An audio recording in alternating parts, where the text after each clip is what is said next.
ભાવનગર નજીકના સિદ્ધસરના 25 વારિયા વિસ્તારમાં ગેરકાયદેસર રીતે ચાલતા મદરેસાના કેસમાં હવે તપાસનો ધમધમાટ ભરૂચ સુધી પહોંચ્યો છે.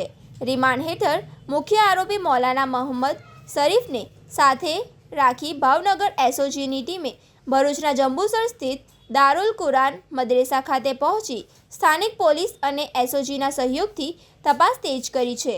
4 દિવસ અગાઉ મેગા કોમ્બિંગ દરમિયાન ઝડપાયેલા મૌલાના મોહમ્મદ શરીફ હાલ 10 દિવસના પોલીસ રિમાન્ડ હેઠળ છે. આ કેસની ગંભીરતાને ધ્યાને રાખીને રાજ્ય પોલીસની સાથે સાથે કેન્દ્રીય ગુપ્તચર એજન્સીઓ પણ તેની ઊંડાણપૂર્વક પૂછપરછ કરવામાં આવી રહી છે.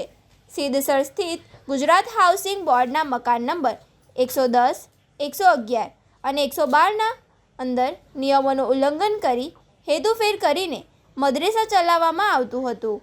દરોડા દરમિયાન મૌલાના મોહમ્મદ શરીફ અબ્બાસભાઈ મરેડિયાના કબજામાંથી ઉર્દૂ અને અરેબિક ભાષાના 15 પુસ્તકો મળી આવ્યા હતા.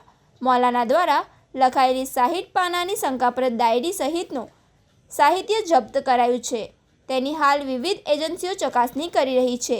પ્રાથમિક તપાસમાં ખુલાસો થયો છે કે ભાવનગર આવતા પહેલાં મૌલાના ભરૂચમાં રહીને અભ્યાસ કરતો હતો. આથી તેના જૂના સંપર્કો, નેટવર્ક અને મદદગારોની વિગતો મેળવવા માટે એસઓજી તેને જંબુસર લઈ ગઈ છે. મૌલાનાને ભાવનગર લાવવા અને તેને નાણાકીય ભંડોળ પૂરું પાડવાના આરોપસર યુસુફ આફરીનાઈ મારંગની અને અનસ મોહમ્મદ સિદ્દીક લખાનીની ધરપકડ કરાઈ હતી. કોર્ટે બંને જિલ્લા જેલમાં મોકલવાનો હુકમ કર્યો છે. બીજી તરફ પોલીસે સિદ્ધસરના સ્થાનિક રહેવાસીઓ, મદરેસાના વિદ્યાર્થીઓ અને તેમના વાલીઓના નિવેદન લેવાની પ્રક્રિયા શરૂ કરી છે.